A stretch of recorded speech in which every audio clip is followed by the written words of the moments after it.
Hello बच्चों, राधे राधे, जय श्री कृष्ण। आज हम क्लास 12 का चैप्टर फर्स्ट बच्चों इलेक्ट्रिक चार्जेज एंड फील्ड शुरू करने जा रहे हैं बच्चों। सबसे पहले बच्चों हम इलेक्ट्रिक चार्ज की बात करेंगे। इलेक्ट्रिक चार्ज,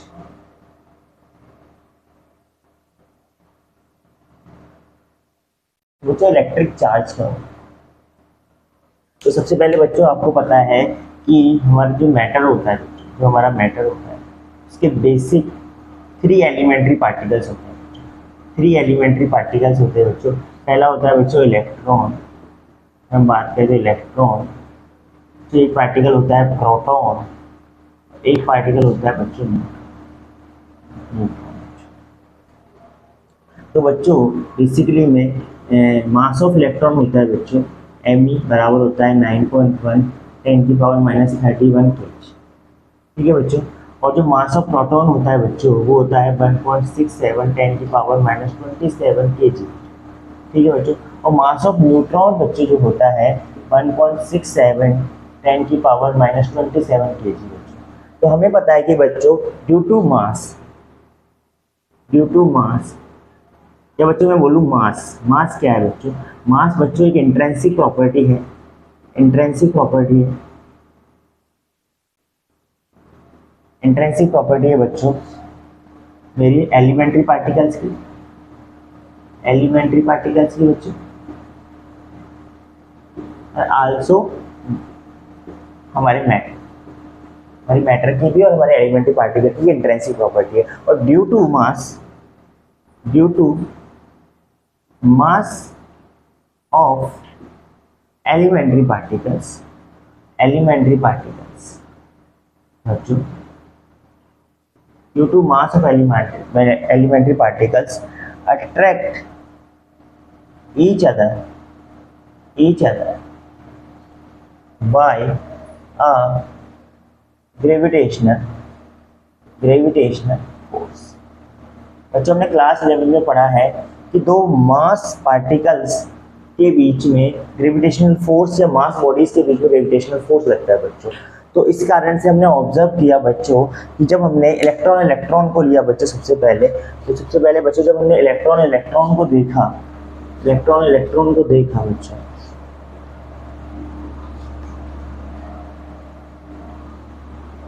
तो जब मैंने इलेक्ट्रॉन को लिया बच्चों,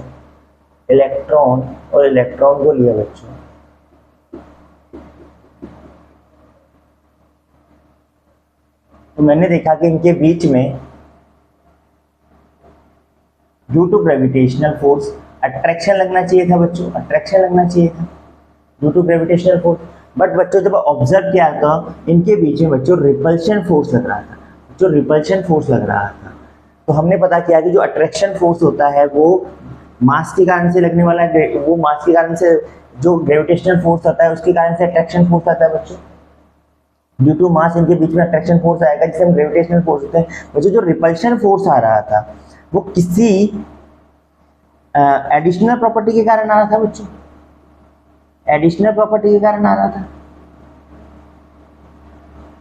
ठीक है।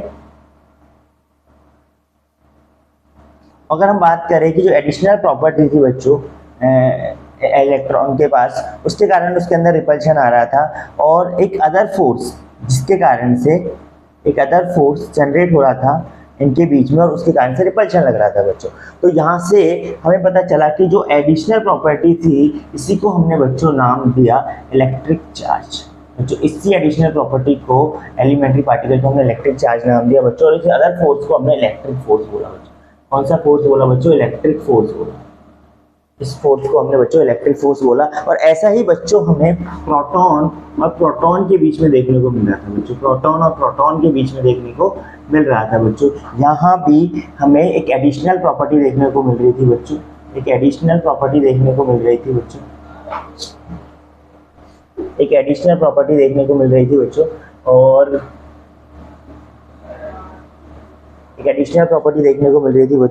और इसी एडिशनल प्रॉपर्टी के कारण एक अदर फोर्स जो हमें देखने को मिल रहा था बच्चों, यहाँ पे एक अदर फोर्स देखने को मिल रहा था जिसे हमने इलेक्ट्रिक फोर्स नाम दिया बच्चों। लेकिन हमने जब न्यूट्रॉन और न्यूट्रॉन के पास देखा, न्यूट्रॉन और न्यूट्रॉन के बीच में देखा बच्चों,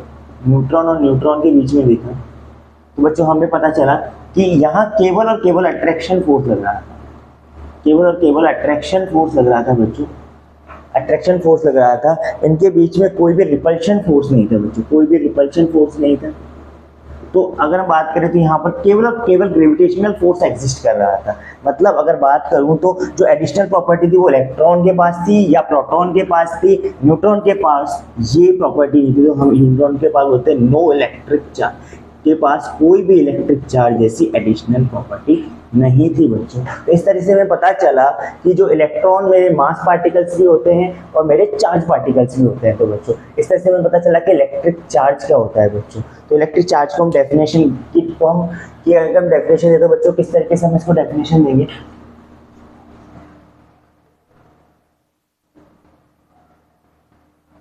सबसे पहले बच्चों हम इलेक्ट्रिक चार्ज की डेफिनेशन देंगे।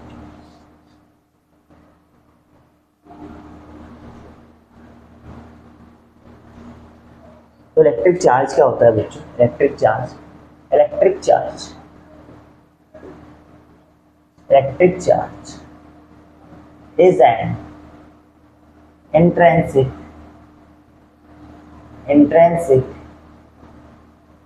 property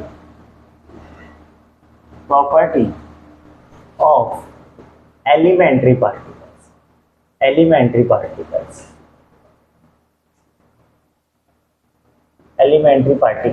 like electron or proton, intrinsic property of elementary particles of matter which is rise are an electric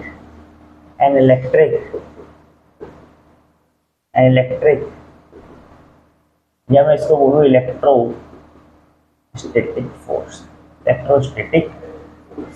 बच्चों बेसिक हमने बात करी कि इलेक्ट्रिक चार्ज होता क्या है बच्चों। इलेक्ट्रिक चार्ज है ना intrinsic property of the elementary particles of matter which is rise and electric या इलेक्ट्रोस्टैटिक फोर्स। सबसे पहली बात बच्चों हमने इलेक्ट्रिक चार्ज की डेफिनेशन दी। इसके बाद अगर हम बात करें बच्चों एक बॉडी चार्ज कैसे होती है बच्चों, एक बॉडी चार्ज कैसे होती है।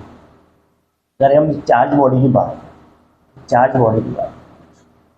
ठीक है बच्चों। तो चार्ज बॉडी को समझने से पहले हमें एक न्यूट्रल बॉडी को समझना होगा बच्चों, एक न्यूट्रल बॉडी को समझना होगा। न्यूट्रल बॉडी बच्चों जिसे हम अनचार्ज बॉडी भी बोलते हैं, न्यूट्रल बॉडी को हम अनचार्ज बॉडी भी बोलते हैं बच्चों। बेसिकली में हमने बाय कन्वेंशन हमने इलेक्ट्रॉन को का चार्ज नेगेटिव चार्ज माना बच्चों, नेगेटिव चार्ज माना, और प्रोटॉन का चार्ज बच्चों पॉजिटिव चार्ज माना। तो अगर हम एक न्यूट्रल बॉडी की बात करें तो न्यूट्रल बॉडी के पास क्या होता है बच्चों, नंबर ऑफ इलेक्ट्रॉन बराबर होता है नंबर ऑफ इलेक्ट्रॉन बराबर होता है बच्चों नंबर ऑफ प्रोटॉन। मतलब जितना नेगेटिव चार्ज अगर इतना ही पॉजिटिव चार्ज एक बॉडी के पास होता है तो बच्चों उस बॉडी को हम न्यूट्रल बॉडी बोलते हैं। ठीक है बच्चों। तो अगर मैं बोलूँ एक बॉडी चार्ज कब होगी बच्चों, तो एक बॉडी चार्ज कब होगी, अगर बच्चों एक बॉडी चार्ज कब होगी ड्यू टू, एक बॉडी चार्ज कब होगी बच्चों ड्यू टू लॉस और गेन ऑफ इलेक्ट्रॉन। अगर एक बॉडी बच्चों लॉस करती है या गेन करती है इलेक्ट्रॉन्स को तो बच्चों वो बॉडी क्या होती है, मेरी चार्ज बॉडी होती है। तो बच्चों अगर एक बॉडी के ऊपर, तो मैं पहले बात कर दूं पॉजिटिवली चार्ज बॉडी बच्चों, पॉजिटिवली चार्ज बॉडी कैसे होती है, पॉजिटिवली चार्ज बॉडी, ठीक है बच्चों। पॉजिटिवली चार्ज बॉडी के लिए बच्चों अगर मैं किसी बॉडी की बात करूं, अगर कोई बॉडी मेरी इलेक्ट्रॉन को लॉस और गेन ऑफ इलेक्ट्रॉन, अगर मेरी बॉडी कोई बॉडी बच्चों लॉस ऑफ इलेक्ट्रॉन करती है बच्चों, कोई बॉडी मेरी लॉस ऑफ इलेक्ट्रॉन करती है तो उस पर डिफिशियंसी ऑफ इलेक्ट्रॉन आ जाता है बच्चों, डिफिशियंसी ऑफ इलेक्ट्रॉन आ जाता है, डिफिशियंसी ऑफ इलेक्ट्रॉन आता है। तो ऐसी बॉडी मुझे पॉजिटिवली चार्ज बॉडी है, ऐसी बॉडी मेरी पॉजिटिवली चार्ज बॉडी होती है, पॉजिटिवली चार्ज बॉडी। इस बॉडी को हम पॉजिटिवली चार्ज बॉडी बोलेंगे बच्चों, positively charge body, positively charge. अगर एक बॉडी मेरी लॉस या गेन ऑफ इलेक्ट्रॉन करती है बच्चों, उसे उसके कारण बॉडी चार्ज होती है। पॉजिटिवली चार्ज बॉडी कब होती है बच्चों? जब एक बॉडी मेरी लॉस ऑफ इलेक्ट्रॉन करती है, उस पर डिफिशियंसी ऑफ इलेक्ट्रॉन आ जाता है बच्चों, ऐसी बॉडी को हम पॉजिटिवली चार्ज बॉडी बोलते हैं बच्चों, पॉजिटिवली चार्ज बॉडी बोलते हैं। मतलब इसके नंबर ऑफ इलेक्ट्रॉन बच्चों नंबर ऑफ प्रोटॉन से कम हो जाते हैं। मतलब इस बॉडी की अगर हम बात करें तो इसके number of electron less than number of proton, ठीक है बच्चों। मतलब जिस पे नंबर ऑफ प्रोटॉन ज्यादा हो जाएंगे बच्चों, वो बॉडी मेरी क्या हो जाएगी? Positively charge body. दूसरी बात करें बच्चों नेगेटिवली चार्ज बॉडी की, नेगेटिवली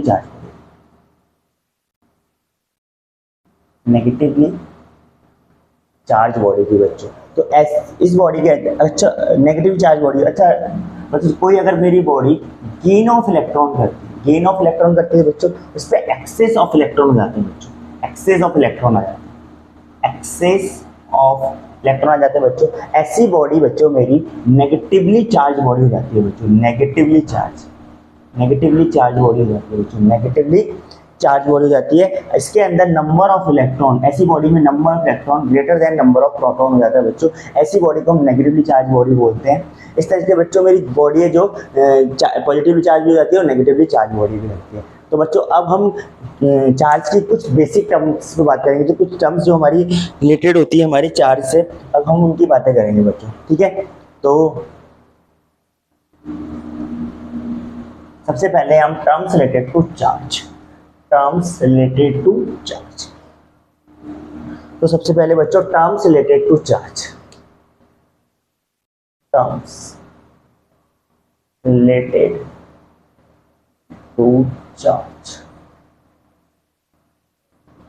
तो बेसिक बातें करेंगे बच्चों हम। तो सबसे पहले हम बात करेंगे बच्चों सिंबल की,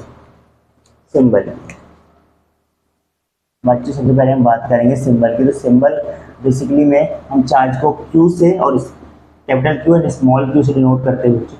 दूसरा बच्चों यूनिट, तो SI के अंदर बच्चों उसकी यूनिट होती है, वो बच्चों होती है कूलम बच्चों। कूलम को हम कैपिटल C से डिनोट करते हैं बच्चों, और ये इक्विवेलेंट होती है एम्पियर मल्टीप्लाई सेकेंड के, ठीक है बच्चों। आपको पता है कि I बराबर जो हमारा इलेक्ट्रिक करंट होता है वो I बराबर Q अपॉन T होता है बच्चों। तो Q बराबर होता है हमारा I मल्टीप्लाई T बच्चों। I की यूनिट होती है वो एम्पियर होती है बच्चों, टाइम की यूनिट होती है वो सेकंड होती है।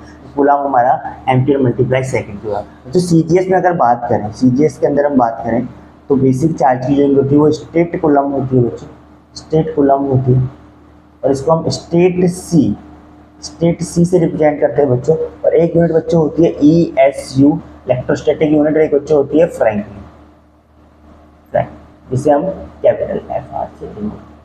सबसे बच्चों हम कन्वर्जन की बात करें तो 1 कूलम बराबर होता है बच्चों हमारा 3 × 10⁹ स्टेट कूलम के बराबर होता है बच्चों। 1 कूलम हमारा 3 × 10⁹ ESU के बराबर होता है बच्चों, और 1 कूलम हमारा 3 × 10⁹ फ्रैंकलिन के बराबर होता है। तो बच्चों ये कन्वर्जन हो गया हमारा। अगर हम बच्चों बात करें फिजिकल क्वांटिटी कैसी होती है बच्चों, फिजिकल क्वांटिटी कैसी होती है बच्चों? चार्ज हमारी स्केलर क्वांटिटी होती है बच्चों, स्केलर क्वांटिटी होती है बच्चों। ये कुछ टर्म्स है जो हमारी चार्ज से रिलेटेड है। इसके बाद हम बात करें बच्चों तो चार्ज की स्टडी के लिए साइंस में, जब मैं बोलूँ फिजिक्स में, एक ब्रांच बनाई गई बच्चों जिसे हम इलेक्ट्रोमैग्नेटिज्म बोलते हैं बच्चों। क्या बोलते हैं? इलेक्ट्रोमैग्नेटिज्म। तो सबसे पहले मैं इलेक्ट्रिक चार्ज की बात करूँ, इलेक्ट्रिक चार्ज की डेफिनेशन बच्चों, इलेक्ट्रिक चार्ज से रिलेटेड कुछ टर्म्स जो है हमने बताई बच्चों यहाँ पर। अब हम बात करें तो बेसिकली जो हमारी एक ब्रांच साइंस की जिसे हम बोलते हैं इलेक्ट्रोमैग्नेटिज्म बच्चों। क्या बोलते हैं? इलेक्ट्रोमैग्नेटिज्म क्या है बच्चों? इसको जानने की कोशिश करेंगे। सबसे पहले इलेक्ट्रोमैग्नेटिज्म क्या है।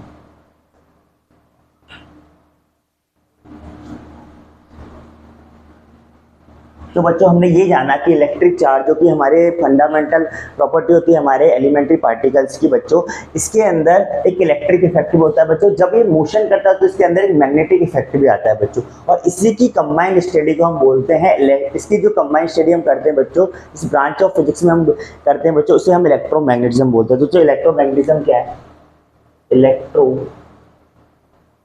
मैग्नेटिज्म। इलेक्ट्रोमैग्नेटिज्म क्या है बच्चों? Electromagnetism the combined study of electric and magnetic effect of charge। अगर बच्चों मैं चार्ज की या इलेक्ट्रिक चार्ज बोलूँ, उसकी कंबाइंड स्टडी करूँ, उसके मैग्नेटिक और इलेक्ट्रिक इफेक्ट की, उसको हम इलेक्ट्रोमैग्नेटिज्म में स्टडी करते हैं बच्चों। फर्दर हमने इलेक्ट्रोमैग्नेटिज्म को दो पार्ट में बांटा बच्चों। पहला है इलेक्ट्रोस्टैटिक्स, ठीक है बच्चों। दूसरा है इलेक्ट्रोडायनामिक्स।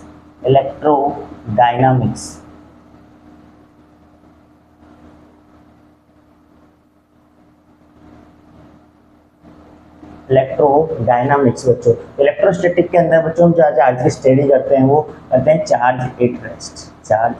जब मेरा चार्ज रेस्ट पे हो बच्चों, जब मेरा चार्ज रेस्ट कर रहा हो, जब उसकी स्टडी हम करते हैं, उसे इलेक्ट्रोस्टैटिक बोलते हैं बच्चों। जब मेरा चार्ज मोशन के अंदर हो, चार्ज इन मोशन बच्चों, चार्ज इन मोशन, तो उसे को हम जिस स्टडी करते हैं उसे हम इलेक्ट्रोडायनामिक्स में करते हैं बच्चों। चार्ज का मोशन बच्चों दो तरीके से हो सकता है। Charge in motion with constant velocity, ठीक है बच्चों। अगर चार्ज मेरा कांस्टेंट वेलोसिटी के साथ मोशन कर रहा है, तो बच्चों इसके अंदर जो पढ़ते हैं वो है current, electricity. EMI electromagnetic induction बच्चों, इसके अंदर जो हम पढ़ते हैं AC करंट, इसके अंदर हम मैग्नेटिज्म का पार्ट पढ़ते हैं बच्चों। एक होता है हमारा charge in motion with acceleration। तो बच्चों इसमें जो हम स्टडी करते हैं वो करते हैं EMW वेव्स बच्चों। EMW वेव्स की स्टडी करते हैं बच्चों इसके अंदर हम। तो ये हमारी दो ब्रांचेज हो गई बच्चों फर्दर, इलेक्ट्रोस्टैटिक और इलेक्ट्रोडायनामिक्स। जो बच्चों हम पढ़ने वाले क्लास 12 के चैप्टर फर्स्ट और सेकंड के अंदर वो है इलेक्ट्रोस्टैटिक, और जो हम पूरा कवर करने वाले हैं वो बच्चों है इलेक्ट्रोमैग्नेटिज्म। तो सबसे बड़ी बात हम करें इलेक्ट्रोस्टैटिक की बच्चों। तो इलेक्ट्रोस्टैटिक क्या होता है बच्चों? हम इलेक्ट्रोस्टैटिक की बात,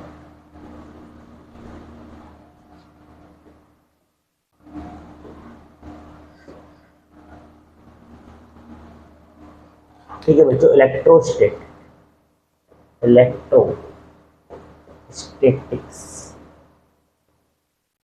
तो बच्चों इलेक्ट्रोस्टैटिक दो शब्दों से मिलकर बना है। इलेक्ट्रो का मतलब होता है बच्चों चार्ज, और स्टैटिक का मतलब होता है रेस्ट, या मैं बोलूँ स्टेशनरी बच्चों। तो मैं अगर बात करूँ तो इलेक्ट्रोस्टैटिक क्या है बच्चों? इलेक्ट्रोस्टैटिक फिजिक्स की एक ब्रांच है जिसके अंदर हम इलेक्ट्रिक चार्ज की स्टडी करते हैं एट दी रेस्ट। तो बच्चों सबसे पहले हम इलेक्ट्रोस्टैटिक को डिफाइन करते हैं। Electrostatics is a branch of physics in which is study of electric charge